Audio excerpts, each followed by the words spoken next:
The Lord be with you. And with your spirit. A reading from the Holy Gospel according to Saint Mark. Glory to you, O Lord.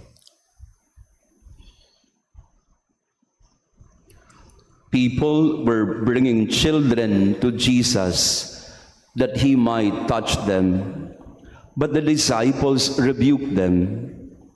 When Jesus saw this, he became indignant and said to them, "Let the children come to me. Do not prevent them.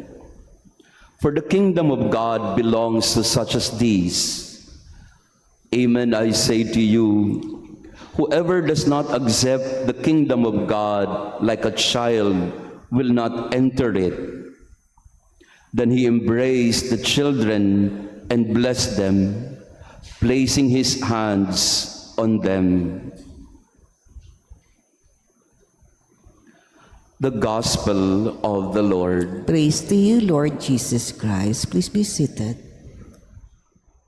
Praise be Jesus Christ. Now and forever. Good morning, dear friends. Good Pakibati nga ng magandang umaga din ang ating mga kasaba, Saturday morning. And thank you for coming to Mass, to our visitors and pilgrims, and to those with us online. Thank you for praying with us. Again, there is a connection or correspondence in our two readings for today, from the book of Sirach in the first reading and the Gospel of Mark. In the first reading, we heard God from the earth created man, and in his own image he made him. He created them for counsel, he created them for knowledge. God has created us. At sa ating ebanghelyo naman, si Jesus ay ikinumpara o inihambing ang kaharian ng Diyos sa mga maliliit na bata. To such as these belong the kingdom of God. Let the little children come to me. We are children of God. We were created according to His image. Si Henry Nouwen, isang magaling na manunulat, ang sabi niya, "We are not what the world makes of us. We are what the world has made us to be, His beloved." We are not what the world makes us. We are what God has made us, His children. This is the fundamental reality of our lives. If we are not aware of this, or if we don't drink into this reality, we will forever suspect ourselves. We will forever be doubtful of who we are and our self-worth. Maraming mga tao may problema sa kanilang pananaw sa sarili, napakababa ng pagtingin sa kanyang sarili, ang self-esteem ay napakababa, napaka-negatibo, at ang kanyang pagtanaw sa kanyang buhay ay wala ng saysay, wala ng kwenta. May kausap po ako ng isang araw, ganun ang kanyang message sa akin through text. Ang sabi niya, "What's the meaning of life? What is the purpose of living when everything you hold dear, everything important to you is gone?" No, kasi nawalan siya ng isang napakahalaga sa kanya. She lost something very important and valuable in her life. And she began to ask, and she was asking me, "What's the point of living when everything you hold important is taken from you?" Totoo yun. Sa maraming mga tao, parang what's the sense of living at all when all we face in life every day is failure, problem, something to solve, utang na kailangang bayaran, trabaho na kailangang hanapin, pera na kailangang utangin, etc., etc. So, minsan sa buhay nating mga tao, natatabunan tayo ng mga hadlang para makita natin ang tunay na dangal o dignidad, kahalagahan, self-worth, at importansya ng sarili. Na para bagang tayo isang buhangin lamang na pwedeng walisin anumang oras. And definitely, we will talk about that this coming Ash Wednesday. Indeed, it is true that we are dust. We are just a speck and spot in the earth, a very tiny dot in the universe. We are insignificant. If at all, we have to be very honest with ourselves. We cannot claim significance. Not our titles or accomplishments. They won't matter in the end. So what is the most fundamental reality in our life that we must claim and cling to every day? So that we would not doubt ourselves, so that we would know how worthy or how important we are. You are God's beloved.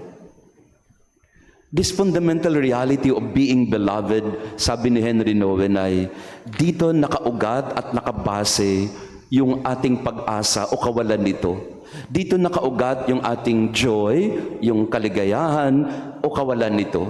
Dito nakaugat din ang ating kapayapaan o kawalan nito. In this fundamental reality of being beloved, I am God's child. I am God's daughter. I am God's son. And therefore, I will not ever doubt my worth. I will never doubt the significance or meaning of my existence in my life, because I know I am a child of God. You are created by God in His own image. Among all creation, you're the only one that was created in His image and likeness. And that is where we draw our sense of self. To have a positive view of ourselves is not given to you by others. Na pag pinupuri ka nila, pagka binibigyan ka nilang parangal, parang ang sarap-sarap sa pakiramdam because people praise you. But in the end, we know that this is just temporary. This is a temporary high kasi darating ang panahon, pinupuri ka ngayon, bukas babatikusin ka na, bukas lalaitin ka na, tatalikuran ka na. So we cannot rely on what the world makes us to be because that's temporary. That is always transitory. People change their mind about you. People, even in marriage, people in married life, even change their view of their partners in life. Nagpabago rin ang tingin natin sa iba, nagpabago din ang tingin natin sa ating mga sarili. Bunga ng ating mga karanasan o buwang ng mga trahedya na nangyari sa ating buhay. Our self-image, our view and concept of ourselves, it changes every day. Minsan gigising ka, positive view of oneself, okay na okay ako, go, go, go. Pero minsan gigising ka, you feel so bad about yourself, you feel so down kasi, ay nako, panibagong araw, bigo na naman ako. We cannot rely on how we view ourselves and how the world looks at us. If we are to reconcile with our true self, we go back to this fundamental reality, I am a child of God. Sa mga anak, sa kanila binibigay ang kaharian ng Diyos. At tayo yon, you and I, we are God's children. Amen? You are God's child. You are important and you are significant. That's where you draw your self-worth. Your value is not according to your bank account. Your value is how God looks at you. And when God looks at us, He looks at us as His beloved, created in His own image and likeness. Praise be Jesus Christ. Now and forever. Let us pray. Grant, we pray, Almighty God, that we may experience the effects of the salvation which is pledged to us by these mysteries through Christ our Lord. Amen. Maraming salamat po sa inyong pagdalo sa ating banal na misa.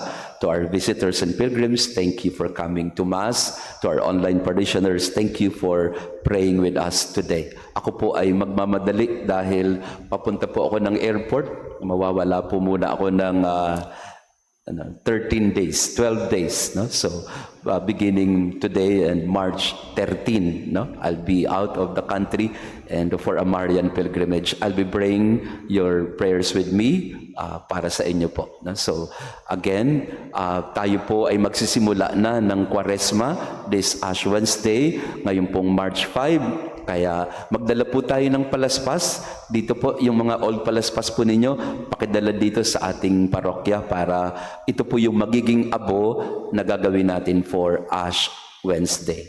At gayon din po, papaalala ko po sa inyo, meron na naman pong maraming mga fake accounts na gumawa ng aking fake account, no? Mukha ko talaga ang ginagamit at nanunuyo na humihingi po ng pera sa inyo, no?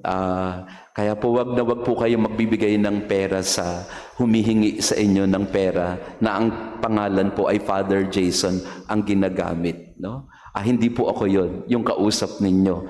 Kahit sweet na sweet ho siyang makipag-usap sa inyo, ang scammer po yon, no? So pag may nag-message po sa inyo na, hello sister, may project po tayo sa Santa Maria Goretti, kailangan namin ng tulong ninyo, wag na wag po kayo magbibigay. Kasi hindi po ako yon, no? Ang ating pong official accounts, ang pangalan lang po ay Santa Maria Goretti Parish. At saka pangalan ko, Father Jason Laguerta. Pag humihingi po ng pera sa inyo at ang pangalang ginagamit ay ito yung sa secretary ko, o it is, hindi po ako yun, no? So be very careful po.